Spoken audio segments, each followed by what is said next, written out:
presença também do William. William, por favor. William Maia Barbosa, isso? Que ele também é da Comissão Especial de Licitação, ele é suplente da Simoni Contan, né? Que é a representante da Secretaria de Administração, que eles, acho que eles não vieram de ônibus, eles chegaram um pouquinho atrasados. Como o nosso ônibus cumpre horário, eles não devem ter vindo de ônibus, vieram de carro, talvez. E enfrentaram o trânsito. Muito bem, então vamos lá. Eu vou fazer as perguntas aqui. Primeira pergunta do Marcelo. Ele diz o seguinte: há muito mais que poderia ser feito para facilitar a participação. Por que a Prefeitura não realiza apresentações nos bairros em horários melhores e nos conselhos municipais? Quer responder, José? Vou repetir a pergunta. Está dizendo o seguinte: há muito mais que poderia ser feito para facilitar a participação. Por que a Prefeitura não realiza apresentações nos bairros em horários melhores e nos conselhos municipais? Quer responder?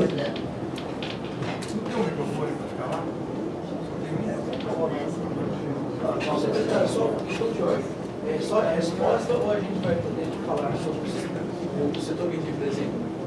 No final. Primeiro eu vou passar as perguntas assim, tá?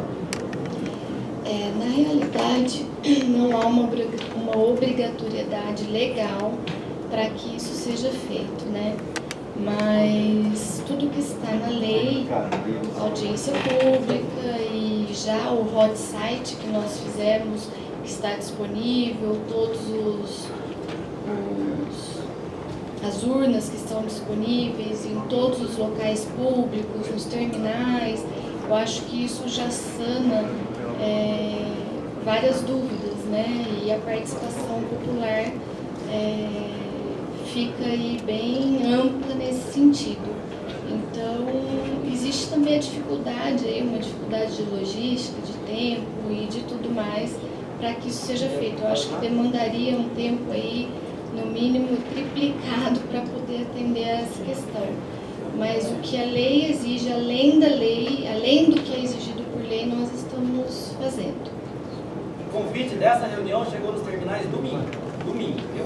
Mas eu gostaria, senhor secretário, de complementar aqui a resposta da doutora Gisele, dizendo que a lei exige apenas uma audiência pública, né?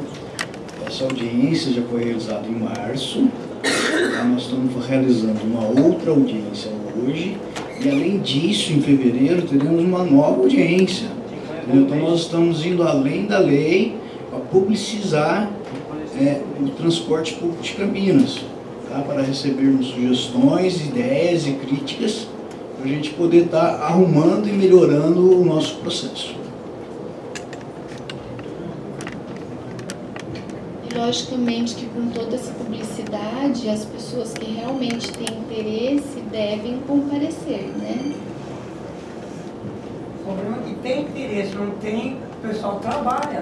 Por que não põe no horário das 19 horas? A próxima audiência será à noite. Aí você poderá também estar lá, Gabriel. Já foi respondido aqui, por favor. Mantenha, se mantenha. Vai chegar a sua vez. Ô, Gabriel, dá licença, Gabriel. Se você continuar interferindo, eu vou pedir para você se retirar da Não sala. é isso, secretário. Pode ser só 3 pessoas na Câmara Municipal, da licitação do... Eu não respondo pela Câmara, eu respondo pela Secretaria de Transportes da Prefeitura Municipal de Campinas. Maria Celeste Piva, do Jardim Estela, ela está fazendo a seguinte pergunta: o bilhete de integração será estendido para os ônibus que alimentarão as estações ao longo dos 2 corretores do BRT Amoreiras e João Boy Dunlop, devido à grande distância de uma estação para outra? Primeira pergunta: todos os ônibus do BRT Amoreiras sairão do terminal central? João, quer responder? Ou Meloni? Vai, Meloni, você entendeu as perguntas?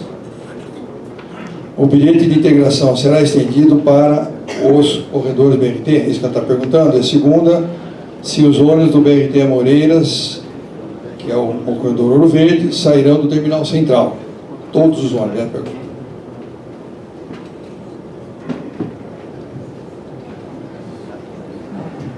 Bom dia.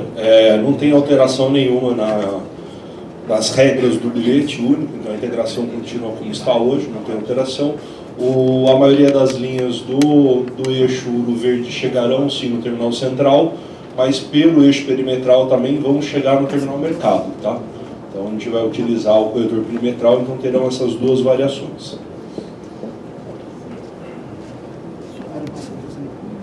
Nós vamos resolver o microfone daqui a pouquinho, aí vai liberar um outro aí. Vamos continuar. Rafael Calabra. Não tenho certeza do nome aqui, desculpe. Eu ia falar, não precisa ler o meu, porque o meu bairro São Paulo. Pontos positivos: contratação por SPE, eletrificação da frota no início, bonificações na fórmula de remuneração e o destaque é o subsídio tarifário para modicidade e justiça social. Destaque a comunicação do processo de consulta e a rede 24 horas. A gente faz o que dá. Pontos negativos. Haverá falta de competitividade pela 1. Exigência de posse de terrenos na garagem. 2. Prazo de início muito curto e exigência da frota. Além disso, remuneração por passageiros. Não é boa. Falta clareza se as multas serão pela fiscalização eletrônica. Falta comissão para participação de usuários. Não tem meta para aumentar a eletrificação da frota e tais receitas acessórias. Então, eu vou começar respondendo, porque tem coisa aqui que eu acho que melhor eu mesmo responder. Primeiro, a posse dos terrenos da garagem. Nós reconhecemos que isso pode ser melhorado e vai ser corrigido no lançamento do próximo edital. Então, o questionamento é pertinente e nós vamos corrigir isso. O segundo questionamento aqui, os pontos positivos não vou nem destacar, porque já falei deles todos aqui, mais alguns, né? Prazo do início muito curto também nós vamos resolver na próxima publicação do edital. Nós vamos dar um prazo maior para início da operação final, o que resolve esse problema da exigência da frota mencionado aqui. Agora, remuneração por passageiro, eu queria que o pessoal aí pudesse até responder. E fiscalização, já respondi, né? Não vai ter multa, né? Vai ser por produtividade em função da qualidade. Quer explicar, João, remuneração? O Rafael Calabria está se identificando aqui, o Panuto, que não me deixa aqui falhar, né, Panuto? Está dizendo que ele é representante do IDEC, né? Aquela entidade que já se credenciou aí para poder fazer manifestações a respeito desse processo. Instituto de Defesa do Consumidor.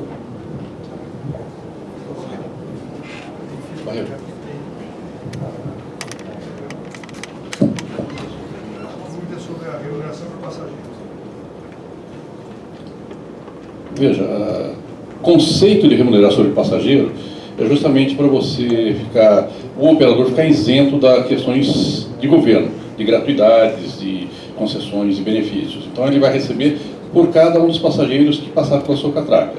E o objetivo é que ele incentive ele a buscar mais passageiro e justamente ter uma maior remuneração. Ele tem uma maior remuneração, tem melhor qualidade, quer dizer, é um círculo virtuoso aí. Então o objetivo é esse. Eu acho que a maioria das licitações no Brasil elas estão adotando uma política de tarifa de remuneração técnica por passageiros, justamente porque o operador fica isento de algumas ações políticas em cima de descontos tarifários. Ok. Então, a minha assessoria aqui está me puxando o tapete. Então, eu tenho uma outra pergunta que devia ter sido falada já antes, da própria Maria Celeste. Eu quero, viu, Gisele, juntar as perguntas, as pessoas respondem. Podem perguntar quantas vezes quiserem, mas, se possível, quando entregam. A Maria Celeste pergunta o seguinte: se há mecanismos que garantam o aumento do número de ônibus elétricos ao longo da concessão de 15 anos? Primeira pergunta. E segunda, ao longo do contrato de concessão de 15 anos, há a possibilidade de aumentar a área delimitada no início do contrato, área branca, onde somente ônibus elétricos possam circular. Primeiro, então eu vou responder também. Não há nenhuma obrigatoriedade de aumento da quantidade de ônibus elétricos ao longo da concessão. Nós entendemos que isso vai ocorrer de forma natural. É a mesma maneira que nós não estamos obrigando a ninguém a andar de ônibus. Podemos criar pedágio urbano, criar outros mecanismos de restrição do uso de veículos urbanos, né, individuais. Não fazemos isso, nem faremos. Nós aumentamos a qualidade do sistema de transporte para capturar os passageiros. Então a gente entende que isso vai ser uma coisa natural. Segundo ponto, os ônibus elétricos eles vão estar em todas as linhas troncalizadas dos eixos estruturantes e no BRT. Então a grande quantidade de passageiros que vai ser transportada já nessa licitação será por veículos elétricos. Então não há previsão obrigatória de aumento. Área branca, isso é um estudo permanente. É como criar faixa exclusiva de ônibus. Nós estamos criando essa área branca, é evidente, ela poderá ao longo do tempo ser ampliada. Vai depender de estudos futuros, mas isso não tem a ver com o edital, é uma decisão administrativa. Ok? Aqui tem mais perguntas sobre ônibus elétrico, com essa assessoria aqui do meu amigo Panuto. O Rodrigo Verroni, ele está perguntando o seguinte: qual a fonte de dados de custos da operação dos veículos articulados elétricos, uma vez que não existem esses veículos em operação em larga escala? Primeira pergunta, entendeu, João? Segundo, como foi feito o orçamento de aquisição, ou para compra, né, dos veículos elétricos? Como é que nós calculamos esse preço? O microfone está aí? Cadê o microfone? Gisele? Meninas, pay attention, please. Bom, os veículos elétricos, na realidade, o componente bateria, ele representa praticamente 50% do custo. Em havendo esse custo, logicamente nós conversamos aí com os fornecedores desta tecnologia. Existe um modelo de negócio que esses fornecedores, eles são fabricantes de baterias, eles estão fazendo um leasing operacional da bateria. Então ele não é um investimento cash, vai ser um aluguel pago ao longo do contrato. Aí nós tiramos todos os problemas do operador e nosso também. A bateria dura quanto tempo, tem que trocar em quanto tempo, não. Isso é problema do fornecedor, ele substituirá as baterias na medida da necessidade.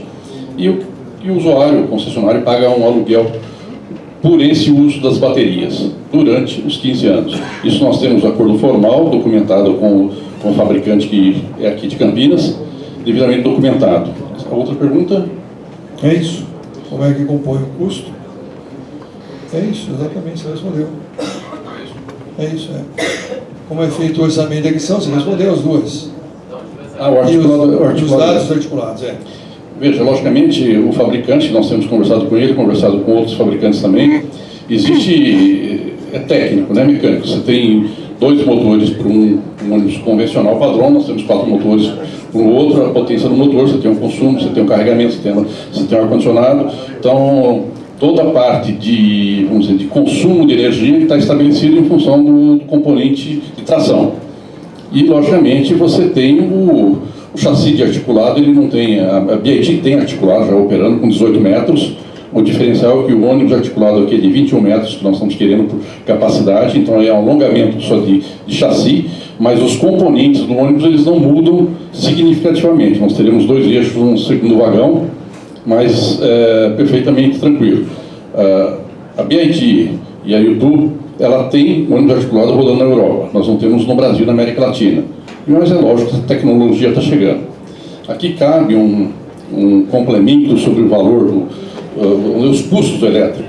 Nós temos que considerar hoje que o ônibus elétrico, ele ainda não tem nenhum benefício tributário. Ele é um ônibus importado, grande parte importado, e isso está sendo tratado pelos fabricantes para que haja uma redução, uma tributação diferenciada. Então nós temos certeza absoluta que ao longo do tempo esses veículos vão ter um valor menor, uma questão tributária, e isso naturalmente vai incentivar que a gente tenha uma frota de elétrico maior. É uma questão de custo. O operador vai entender que isso é mais barato, além do custo dele ao longo dos 15 anos ser mais barato também, e vai ser um crescimento natural da frota. Sim, nós temos um fabricante aqui em Campinas, que é a BID, então ele já vendeu... E a Eletra? E a Eletra, está dizendo. E a Eletra? Temos a Eletra também, temos 2 fabricantes, desculpe. A Eletra funciona no corredor ABC, ela não tem escala na quantidade da BID em termos mundiais, mas ela tem, nós temos conversa com eles, temos um veículo em teste também. Então, veja, é uma tecnologia, como nós dizemos, crescente, é irreversível. Os veículos vão se tornar elétricos. Então, nós temos que embarcar nesse trem, que senão nós vamos perdê-lo. Pedro, para você essa pergunta, é do Washington, do Jardim Mirassol. Ele é a respeito do PAI. A pergunta dele é a seguinte: hoje temos 50 vans do PAI Serviço. Com esta mudança, quantas vans terão, né? Pois temos mais de 3 mil usuários para utilizar as vans.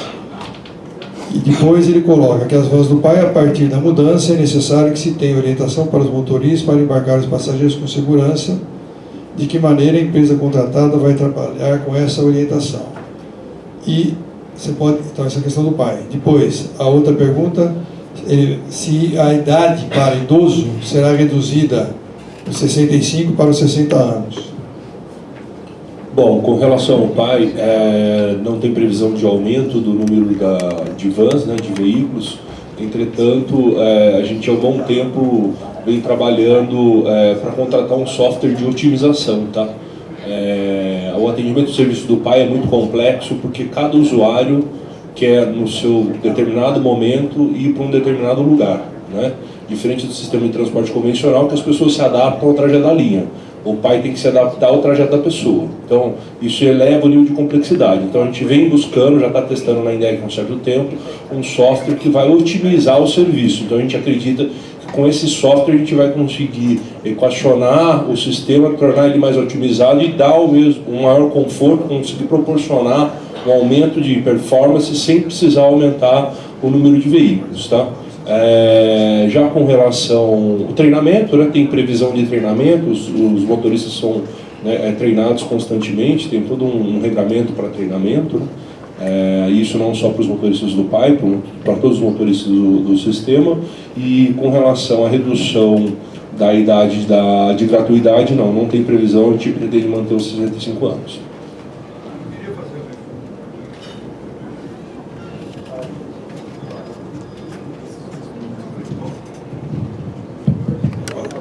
Queria fazer só um registro, lembrado aqui pelo Paulo, que numa pergunta anterior, que nós fizemos 8, se não me falha a memória, reuniões do Conselho Municipal de Trânsito e Transporte ao longo desses meses, depois da primeira audiência pública, que foi em março do ano passado, tratando desse assunto.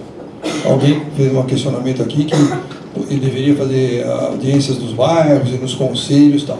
Existe um conselho para esse fim, que é o CMTT. E é lá que nós fizemos essas discussões ao longo desses meses todos. Uma outra pergunta aqui da Leila Corsino Batista, do Jardim São Judas Tadeu. Para você, João, também. Acho que você já respondeu na apresentação, mas se quiser complementar, ela coloca: como é feita a composição da tarifa que o passageiro paga hoje?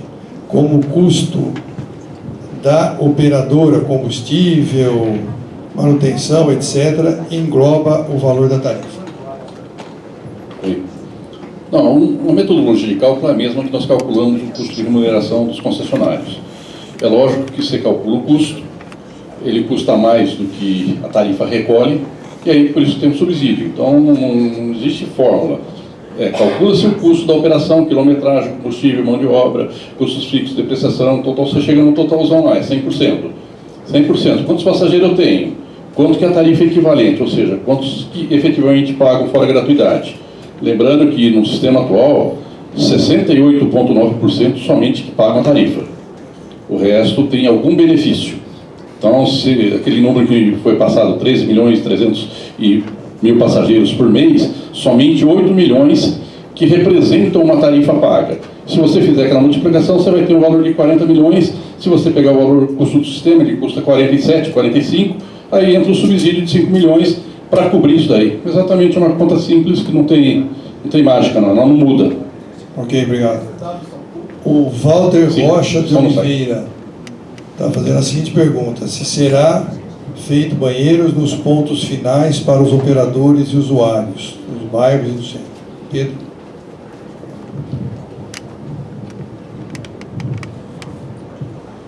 Olha, essa é uma dificuldade que o sistema de transporte enfrenta. Aliás, outros tipos de serviço que têm característica similar, né? É impossível o poder público fazer a gestão, assumir a gestão, são mais de 200 linhas, 400 pontos finais, né? O que a gente sempre busca, na medida do possível, é realizar ponto final em terminais, onde a gente consegue, né, atender melhor os operadores, e quando isso não é possível, procurar instituições públicas, escolas e outros equipamentos da prefeitura onde os operadores possam fazer a utilização dessa infraestrutura, ou até mesmo, quando acontece em muitos casos, em locais particulares, padarias, etc., que até a própria empresa, muitas vezes, junto com o proprietário, faz um acordo ali para poder viabilizar a utilização do espaço. O Vinícius Menezes, a respeito, acho que para você também, João. Ele pergunta o seguinte: bom dia, gostaria de saber quais são os critérios do edital para a instalação do Wi-Fi na frota de ônibus. Ele coloca aqui entre parênteses: a velocidade de conexão, dados solicitados para o uso, se será permitido o compartilhamento de dados dos usuários com outras empresas. Além disso, então a primeira questão é do Wi-Fi. Além disso, gostaria de saber o motivo do limite atual de 50 passagens para o bilhete único escolar por mês. Esse limite é muito prejudicial para os estudantes que não conseguem utilizar o bilhete no mês inteiro, pois esse limite é insuficiente para todas as atividades escolares. A INDEC pode intervir para aumentar esse limite, que também será benéfico para as empresas que arrecadarão mais. Então é a respeito do escolar, 50 passagens, e do Wi-Fi no sistema. Bom, o Wi-Fi, na realidade, hoje praticamente os ônibus estão vindo, se não contrata alguma empresa. Se todas elas seguirem a lei da informática, se vocês tiverem conhecimento, peguem aquela lei, leiam, que ela tem todos esses parâmetros de preservação, de segurança do usuário, de como utilizar, de como tornar uma rede pública, e tem os parâmetros de quem for fornecer está habilitado. Então, se eu tenho um provedor que vai pôr Wi-Fi em qualquer ônibus, ele tem que atender a lei, justamente por isso que nós colocamos. Ele é obrigado, hoje já em Campinas é assim, então todos os provedores de Wi-Fi para a rede de transporte, para a rede pública, ela tem que cumprir a lei da informática. E a lei da informática, ela preserva o indivíduo na sua privacidade, tem os seus limites de operação, ela pode fazer propaganda, algumas coisas, pode exigir cadastramento. Então, quem tem mais interesse em profundidade, leia a lei, que vocês vão ver com que isso vai ocorrer dentro do sistema. Não precisamos inventar, não. Já existe uma lei que define tudo isso aí. O outro... O escolar, a regra do escolar, a lei que estabelece, o escolar ele tem um deslocamento da sua escola à sua residência. Nós temos 50 porque são 2 deslocamentos, ele ida e volta, ele tem integração. Então, se nós temos 25 dias de aula, são 50 passagens, a não ser que ele queira usar para outra coisa, aí não é escolar. Então, o benefício, ele é exclusivamente o deslocamento de casa para residência, residência para casa. Outras atividades extracurriculares, ela infelizmente não está coberta ainda na legislação. Nós teríamos que mudar a legislação para isso. Perfeito. Uma pergunta, Pedro, me ajuda nessa. A pergunta é a respeito do seguinte, é do Manser. Acho que é Manser Antônio Gonçalves, da Vila Padre Anchieta. Ele coloca o seguinte: instalar monitor para o condutor do veículo, ônibus, BRT e convencionais, todos, tá?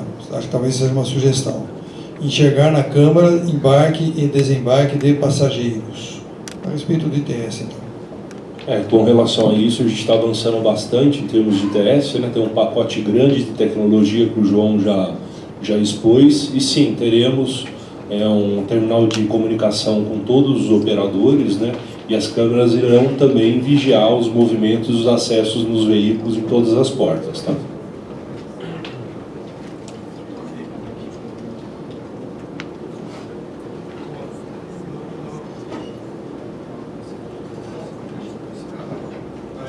Acho que fui eu mesmo aqui.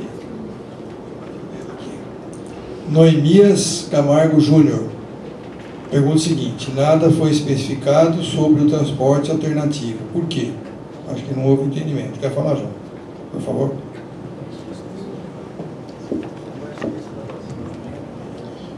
Bom, a licitação, na realidade, é das concessionárias. O sistema alternativo, ele já tem um contrato vigente que se encerra em 2022. Então, ele não é objeto da licitação. Ele está sendo tratado com as cooperativas, com alguns permissionários. Nós estamos concentrando com as cooperativas.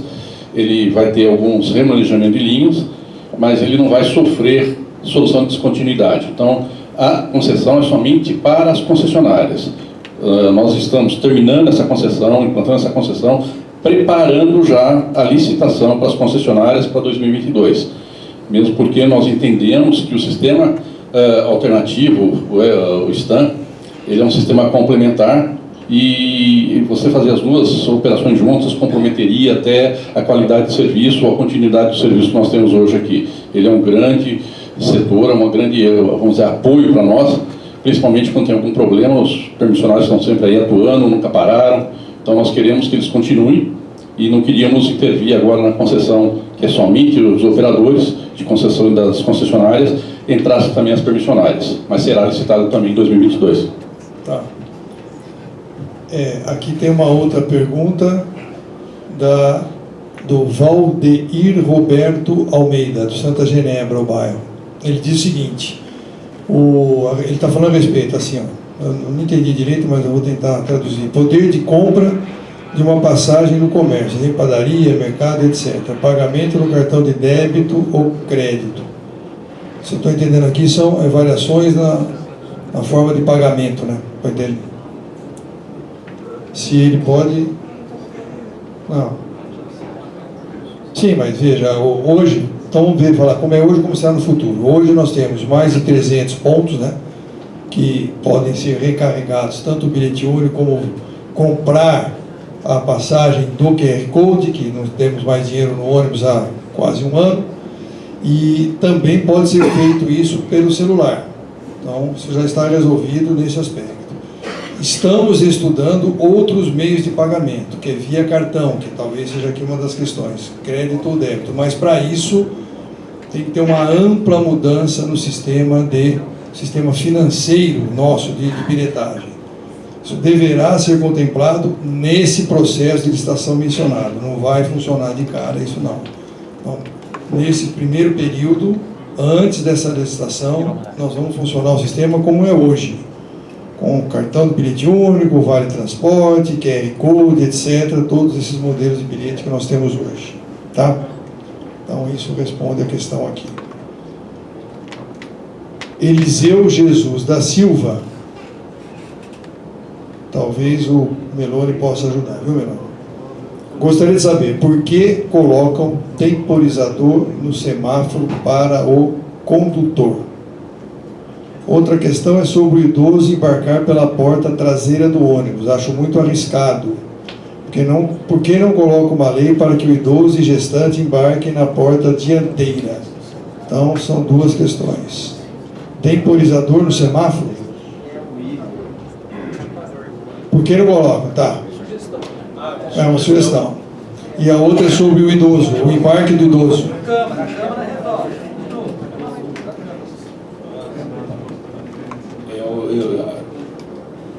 A gente tem uma discussão aqui, talvez o Willi possa até ajudar, e se for na questão semafórica, eu vou falar do controlador, né? Se eu entendi a pergunta, é usar no controlador semafórico o mesmo processo que se usa para pedestre.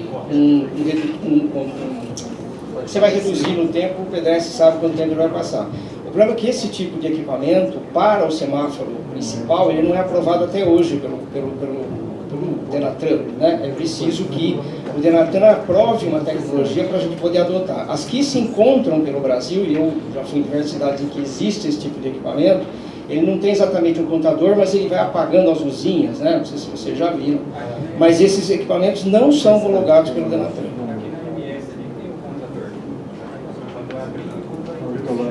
Sim, é que aquilo lá é um teste, se não me engano, que foi feito há um tempo atrás. Mas por conta dessa não homologação, a gente não tem como aprovar isso, né, para ser instalado no município. Os municípios que fizeram isso, como eu disse, eu conheço diversos, o controlador não, o equipamento semafórico não está homologado pelo Denatran. Tá? Em relação ao idoso, né, a lei garante que ele embarque na porta que ele desejar, então não há como a gente, né, impedir desse embarque. A gente recomenda o embarque pela porta dianteira, que é mais seguro, mas a decisão de cada usuário. O Leandro R. de Souza, do Parque Itajaí 4, pergunta o seguinte, não sei se é uma pergunta ou...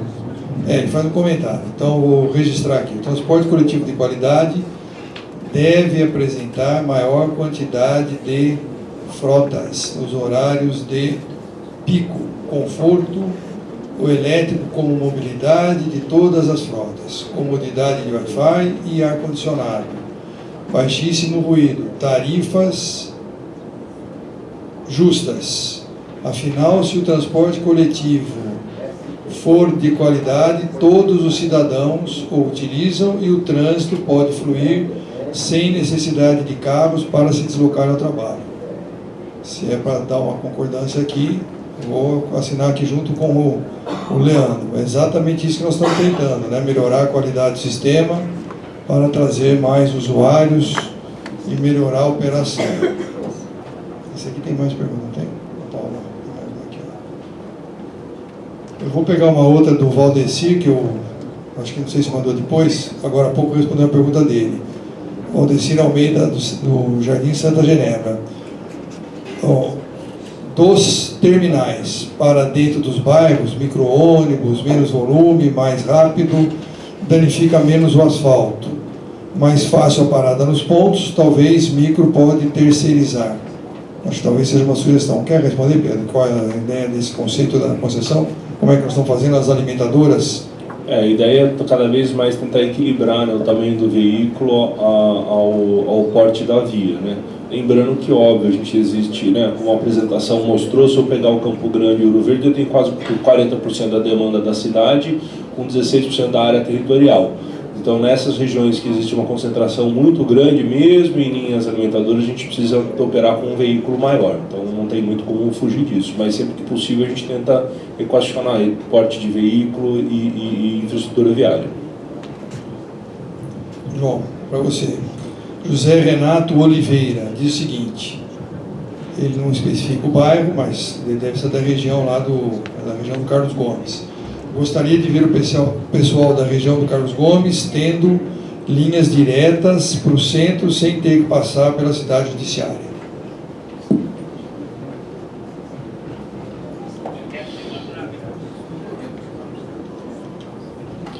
Veja, a estruturação da rede, ela atende a algumas premissas. Nós temos aí algumas regiões que nós temos que seccionar as linhas em algum terminal de transferência, é o caso do Carlos Gomes, nós temos a terminal de transferência ali da cidade judiciária, para que a gente faça a otimização daquela linha. Ela anda num percurso maior de vias, de rodovias, e dali para frente ela tem veículos de maior capacidade, dentro daquela lógica. Os eixos estruturantes, onde que eles permeiam, eles são radiais, vão para a cidade, são troncais, nós colocamos veículos de maior capacidade justamente para que a gente não ponha mais veículos no centro. Nós estamos aqui contra totalmente isso, nós estamos tentando tirar os veículos da área central, colocando veículos de maior capacidade e não poluentes. Se for inverter a lógica, nós vamos ter novamente um número enorme de veículos rodando aqui na Anchieta, aqui no centro, e isso não é a lógica do sistema, não. Eu vou registrar aqui, mas a pergunta é basicamente a mesma. Acho que é Rodrigo Germel, algo assim, do Jardim Santo Eudócio. Ele fala a respeito do mesmo assunto, ao final das linhas do Carlos Gomes, né, após a licitação, como é que vai ficar, isso que você já colocou. Eu diria de uma maneira geral, só para complementar a resposta, que o conceito dessa rede, a otimização da rede mencionada aqui, ela traz a necessidade eventual de alguns trechos da cidade, nós temos alguma integração que não tinha hoje. As integrações serão todas integrações temporais. Acho que alguém fez uma pergunta para mim na hora que eu estava chegando. Nós não teremos mais a integração física. Os nossos terminais serão todos terminais abertos e a integração, então, será a integração temporal. Hoje só temos 3 terminais fechados, foi explicado pelo João, que é o terminal do Ouro Verde, do Campo Grande e o de Barão Geraldo. Os demais já são terminais abertos. Nós vamos abrir os outros terminais com essa licitação, então as integrações serão todas temporais, ok? Temos aqui do Marco, acho que é Marco, não é o mesmo, é aquele Manser, Antônio Gonçalves. Tá, ok. Primeiro ele fala a respeito do como é que o GPS do ônibus para que seja cumprido o itinerário. Aplicativo, ele diz aqui, aplicativos de horários funcionam, porém os ônibus cumprem os horários de saída do final. mas quebram durante o percurso. Frota sucateada com mais 10 anos e não tem carro reserva. Não sei se isso aqui é do mesmo.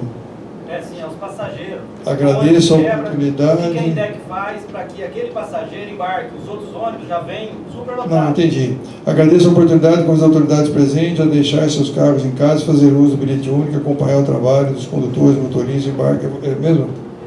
Embarque e percurso de passageiros, ok. Eu não Então, vejo a INDEC dentro dos ônibus, é isso? você que pensa que não estamos dentro dos ônibus. 60 graus de Vai lá. calor. Acho que as questões aí são muito referentes à melhoria do sistema. É exatamente isso que a gente está buscando, né? Vários dispositivos de qualidade que serão embutidos dentro do contrato que vão afetar na remuneração do operador, né? Então a gente está invertendo a lógica de multar e sim de reter o dinheiro quando o serviço não é bem prestado. Então, justamente com a ideia de incentivar a melhor prestação. Então, se ele tiver uma frota melhor, ele vai, né, receber mais, se ele cumprir mais horário, ele vai receber mais. Então, todos os dispositivos incentivam a prestação de um serviço melhor. Mas eu acho que é uma grande mudança conceitual em relação ao contrato atual. Tá?